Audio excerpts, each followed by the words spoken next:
New at 11, the most dangerous neighborhoods in the country. One Columbus neighborhood made the list. Police call gang violence a growing problem in Columbus. Considered most dangerous in Columbus. He was shot 6 times in his gang days, the former leader of the Short North Posse in Columbus. The area around Summit and 12th Avenue near the University District. Here, police say crimes of opportunity like petty theft and robbery happen regularly. Columbus police say for the first 5 months of 2009, reports of violent crimes in the Wineland Park neighborhood, 79. At Clinton Middle School, these 8th graders lost a friend last year. It just happened too fast, so you just... I mean, you knew this guy? All you guys knew this I was guy? right next to him when it happened. You were right next to him when he was what, shot? Yeah.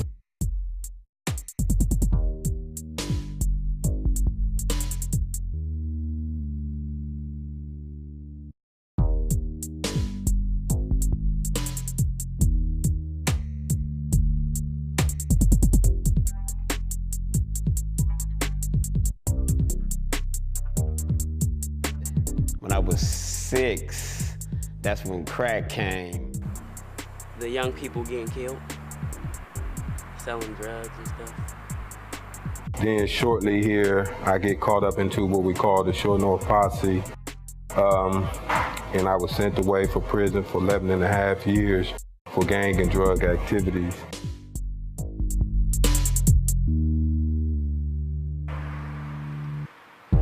Hi, my name is Samuel Graves, and I love this neighborhood. When I began hearing the words revitalization in reference to the Wineland Park neighborhood, I heard the words gentrification, and I immediately joined the Civic Association to learn more about this revitalization process. Myself and Quentin White began filming the Civic Association meetings that evolved into this series of short films. But first, let's focus on the problems that plague the neighborhood today. These community partners share their views on the problems affecting Wineland Park. The God McGill Association has a long history of successfully serving the needs of the community, offering after-school programs, GED classes, and job readiness training, just to name a few. Ellen Williams, Director of Youth and Family Services, talks about the needs of residents today. I think what we need to do is find out what those jobs are that are prevalent here, the high growth, high demand jobs in Central Ohio. We should develop programs that train people specifically for those jobs, as well as train them to be good employees, because having a good work ethic is important. But more importantly, we need to tie job training to specific jobs that are actually available in the community. Roy Clark is Executive Director of a food pantry serving the ever-growing needs of the Wineland Park neighborhood. This year, it looks like we're going to end up with between 16 and 17,000 people served, which is going to be up close to 15% over last year. And obviously the needs are greater. In the last year or so, Mid-Ohio Food Bank has asked us to expand our area of service to 2 other zip codes. During the 1990s, the notorious Short North Posse held Wineland Park in its grips. Community activist Derek Russell talks about his life back when he was leader of that notorious gang. Crack was brand new in the city of Columbus at that time, and there was a lot of people making a lot of money. And so that was really that got me caught up into drugs. But the gangs was already there previous from that. I was already hooked up into gang activity, but it wasn't structural or that much in depth at that time. And as the years went on, dealing with gangs and drugs, as the money started to come in more faster, people start claiming territorials and stuff like that. So the stronger that the gangs had to embrace themselves to protect what they would call their turf. Historically, Wineland Park was a working class neighborhood. Over time, the industries left and Wineland Park seen an increase in low-income residents. Wineland Park is home to the highest concentration of government-subsidized housing and harbors a low home ownership rate. Community Properties of Ohio, or CPO, is a community-based management company that is dedicated to meeting the needs of the residents and the community. Guided by a vision to become a model of affordable housing management, CPO is investing in changing the physical and social landscape of the Wyland Park neighborhood. Josh Martin talks about the past problems with the high concentration of Section 8 or government subsidized housing in the Wyland Park district. One of the biggest issues that we had when CPO took over was Broad Street Management, the previous management company, was really the centrally located haven of crime for properties in Wyland Park. We used to have folks with residents, single mothers with children, threatened and scared to sit on their porch because of folks that would threaten them and make threats and try to take over their home. So one of the major things that we were able to do with taking over the properties is implement a Eliminate the Elements program, in which we have Columbus police officers that patrol our properties and really maintain the safety for our residents. When CPO initially took over, there was probably an average of 1 to 2, potentially 3 drug raids by the Columbus Police Department monthly. Pretty regular thing, we expected it, went through the eviction process, and through the kind of tough love property management approach, we really enforced the rules, educated the residents on what the expectations were, and I think probably in the last, I want to say 3 to 4 years, I can on one hand count maybe 2 to 3 drug raids that we've actually had. Fortunately, Wyland Park has seen a renewed interest from the city of Columbus and the Ohio State University. The Ohio State University, in cooperation with the city of Columbus, created Campus Partners for Community Urban Redevelopment in 1995 to spearhead the revitalization of the university district. Steve Sterrett, Director of Community Relations, talks about their mission. Well, Wyland Park is one of the neighborhoods of the University District, and one of the interesting aspects of the University District is it's a collection of neighborhoods, and each one has different characteristics. So for Wyland Park, we were involved in a planning process with the city, neighborhoods leaders, and other stakeholders in 2004 to 2006 to develop a neighborhood plan. And that plan contained a vision for the neighborhood that came out of that planning process. I would describe that vision as attempting to create a true mixed-income neighborhood in Wyland Park. To look at ways to improve the quality of life there that benefits the existing residents, while at the same time creating opportunities for new residents to move into Wyland Park. My thought of a mixed-income neighborhood is a neighborhood that has a cross-section of people with a variety of incomes. In Wyland Park, because of the concentration of project-based Section 8 housing, there's about 450 units of government-subsidized housing that's going to remain affordable for very low-income people for the next 30 or 40 years. I think that the challenge in Wyland Park then is attracting middle-income folks to also live in that neighborhood. So it's not viewed as simply a low-income neighborhood. And there's already some mix of incomes now. Even though home ownership levels are relatively low, there are a number of people who've chosen to live in Wyland Park, either because it's close to their employment at Ohio State or close to downtown, or they simply find the housing affordable. So I'm hopeful as we go forward in the future that we can not only maintain housing for low-income people, but there can be some new housing and some renovated housing that will attract folks with higher incomes to Wyland Park too.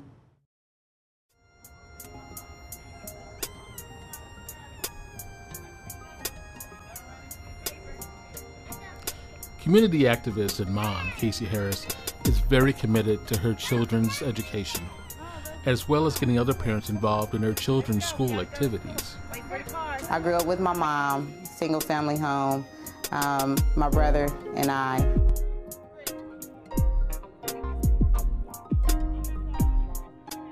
I had a lot of friends in this neighborhood, so I hung out in this neighborhood quite often.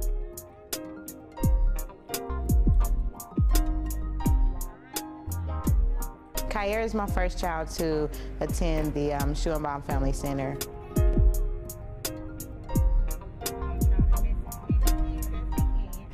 When she began, she was 3 years old. She's now transferred to Wyland Park Elementary School.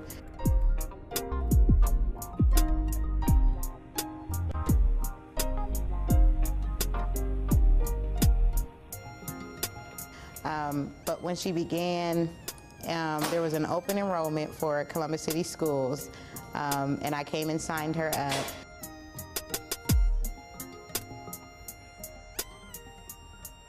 Knowing that when the center first opened, there was only there was just payment, and I wasn't working. I didn't have a way for my children. I didn't have a way to find a job because my children weren't in childcare. And finding out that Columbus City Schools, Wyland Park Civic Association, and Ohio State University and Gottman Guild were all in collaboration in this building, allowed my child a chance to be able to attend for free. That opened up new doors for us. Casey is so motivated and involved in her children's education that Wyland Park Elementary School hired her part-time to work as an advocate, helping other parents support their child's education and presenting them with other resources available to those living in Wyland Park. The crown jewel of redevelopment in Wyland Park is the new elementary school and the Schoenbaum Family Center, both built in 2006. The three-story building includes a cutting-edge childcare center, modern classrooms, space for community use, a state-of-the-art media center, and individual tutoring spaces. Golden Jackson, Executive Director of the Schoenbaum Family Center, talks about her ties to the neighborhood and the work being done in early childhood development. Well, I certainly think that one of our guiding principles, and it's certainly one that I believe in, is the idea of working with, not working, doing something to or something for, but something with. And so I think that we want to make sure that we are developing and implementing an educational program here that supports children in this neighborhood, that prepares children for learning success, and that supports the neighborhood in general in terms of the families of these children and the families in the neighborhood. And so we are interested in continuing to learn more about what that might look like and how we can do that. We are at a national research institution, Ohio State, and so one of the things that we are very aware of is that this could be, we hope to develop, to have ways of working here that then might be replicated in other locations in our country. But our main focus is our affiliation with this neighborhood and really remaining true to that. For the children and families, we've had lots of different kinds of programming. A lot of times it's about making things accessible that maybe haven't been in the past, and making them accessible in a place that's readily available to residents. So we offer free COSI memberships to all of our families. That's through a partnership with Chase Banks. In addition to that, that happens at the elementary school as well. There's transportation to COSI Family Nights that comes straight from here on buses. And then COSI comes and does workshops here. They do them during the school day, and then in the evening. We'll sponsor the veggie van coming here once a week. So right outside our classroom doors, we have the Greener Grocer veggie van is providing fresh, locally grown fruits and vegetables to kind of help families to make healthy eating choices and be educated about nutrition for young children. Longtime resident Joyce Hughes, president of the Wyland Park Civic Association, speaks about her neighborhood, past and present. This was a vibrant neighborhood. It was a working class neighborhood. African Americans lived on the east side of 4th Street. And the DLL factory, which is now 3M and it's closed, that was a source of income for a lot of people in my neighborhood. So we had neighbors who were working class people. When we started the Wyland Park plan around 2000, we started working on that. Civic Association was formed around during that time. The Civic Association has been moving forward to keep the community informed about activities, opportunities, and any and everything that's going on in our neighborhood. We are trying very hard to, I'd like to say, bring back that feeling that I had as a child. Community activist Derek Russell started a football league to give young men an alternative to life on the streets. One of the first things we do when we come to practice, though, we have the kids run their laps, then we do the college statics, and then we break them off into different groups, quarterback, wide receiver, offensive line. They run their plays like that, and then we bring them all together as a unit, and they run and practice on their plays. Then, like at the end of the day, it's like more like an open question answering session where the coaches see how they've been doing in school, making sure they ain't been cutting up, and also we got the disciplinary hearing report. Whereas if a child get rolled up or being disobedient to his parents, we keep a file of that. We write that up, or disobedience in school. Well, the funding came through the Columbus Foundation in a United Way, and they've been very United Way. Particularly being real supportive of me ever since my release from prison. They haven't discriminated against me or anything, far as like they just seen a guy coming in their office and needing help. And not just when I say they being more helpful to me, not just by funding though, being a counsel when I needed someone to talk to or work my problems out with something. They been that base for me. So I'm real thankful for the United Way and the Columbus Youth Foundation for helping us build the team that we are beginning to build. Johnny Jerome Busby, better known as Buzz, is a beacon of hope in the Wyland Park neighborhood. He uses music to engage and mentor children and young adults. So how important is my role in this neighborhood? I say it's very important because basically I see myself as a counter for all kind of actions that happens around here. You know that I try to play a very, very important part in this neighborhood, you know, that keep the kids something busy, something to do. Like we have a recording studio called them Straight Up Records. You know, we give the kids chances and shots and stuff, man. You know, what you say, like give them a chance to do something other than roam the streets since they closed all the centers and stuff down, you know. But my influence, I guess, on the neighborhood is like, you know, very, very powerful. You know, everybody call me either Dad or they call me Uncle Buzz, you know, but that. A collaboration involving the City of Columbus, campus partners, Wagon Renner Development Company, and the Wyland Park neighborhood has begun the redevelopment of the Columbus Coated Fabric site. On what has been a 20-acre contaminated former industrial property, Wagon Renner plans to build more than 500 units of mixed market rate housing along the eastern edge of Wyland Park. We interviewed Mark Wagenbrenner on his company's plan of redevelopment in Wyland Park. Originally, we were probably attracted because of the Columbus Coated Fabric site, and we had a history of dealing with brownfield redevelopments. And early on, we were approached by campus partners, and we had actually taken our own interest in the property. But over the years, having grown up here in Columbus, you know, we obviously had concerns about the surrounding neighborhood, and we had confidence that we could deal with the brownfield side. We just didn't know exactly what we were going to do with the site after we got it cleaned up. And when we got involved with the project, we quickly started realizing locationally how well located Wyland Park is, and you know, we kept saying it's pretty much the hole in the donut. So many good things have happened around it that, you know, it's you know, the future is quite bright if we can deal with a lot of the issues at hand, which the more we got involved, the more we started meeting with the community, and so many other partners were at the table.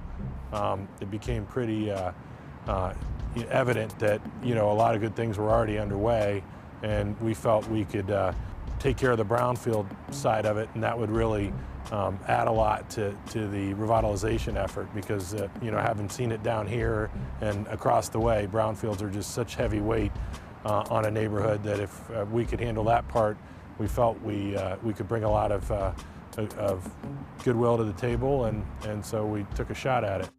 When we look at the Wyland Park plan, what's called for is a mixed income neighborhood, And what's always been missing is we need more market rate housing.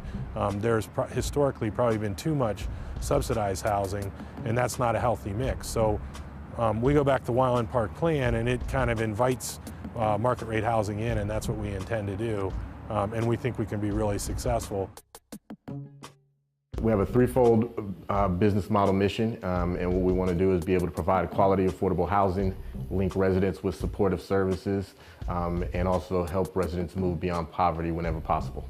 Some of the reasons why we think the business model has been successful is our approach is really customer focused, and we have what we like to call a tough love property management approach. And basically what we really want to do is make sure the residents are held accountable in regards to their lease and the rules and regulations.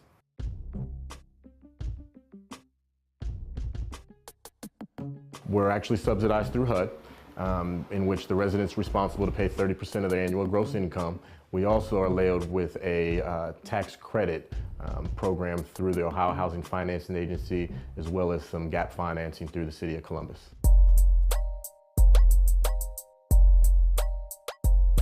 Many changes have happened in Wyland Park, and there are many more to come.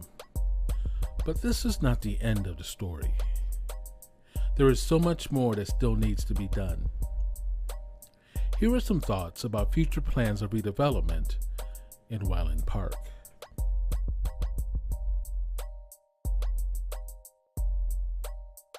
I want to see more safety and security for especially the young children and as well as the teenagers, something to do.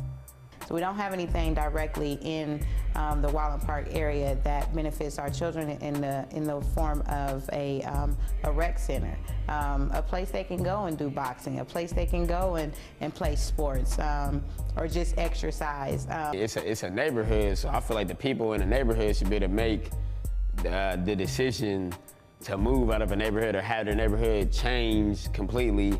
There's a segment of neighborhood residents who will participate in a civic association, but we also need to reach out to the broader residents and get them involved.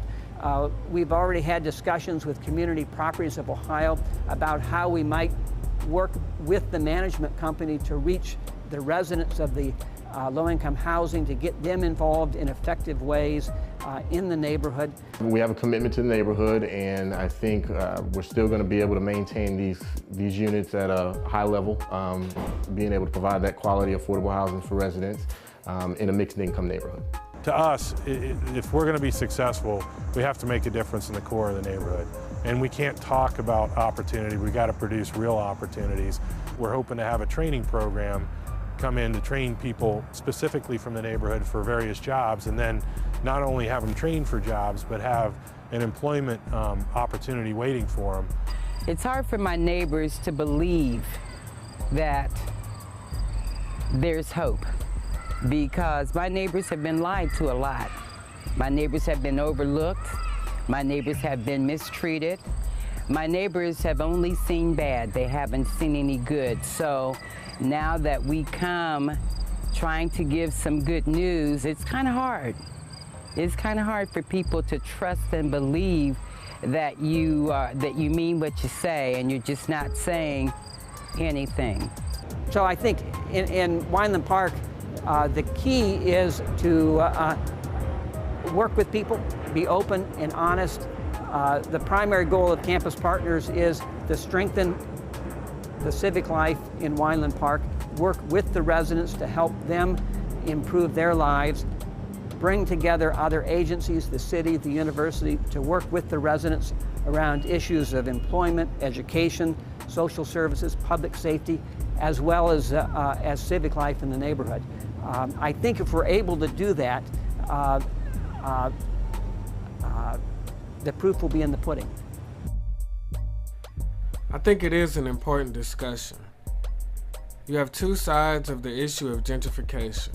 I think on the one hand, the positive side of gentrification is the public policy's goals being reached in sync with the private sector, the market. On the backside, you have the displacement effect of a successful public policy goal being met. That is, to renew and strengthen a community. So you got a two-headed monster, a positive side and a negative side. I think we struggle a bit on how to promote the positive side, revitalization and community renewal, and balance that with the negative side of displacement and the loss of the historical and cultural character of the community. Many of those who are working to revitalize Wyland Park are committed to current residents of all income levels, and many more residents need to become involved in the process so their voices can be heard. I see a future where the Wyland Park District will be a model to other urban areas in America on how to solve the revitalization versus gentrification issue.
Boy, what are you doing? What you mean? I'm chilling. Cool boy chilling.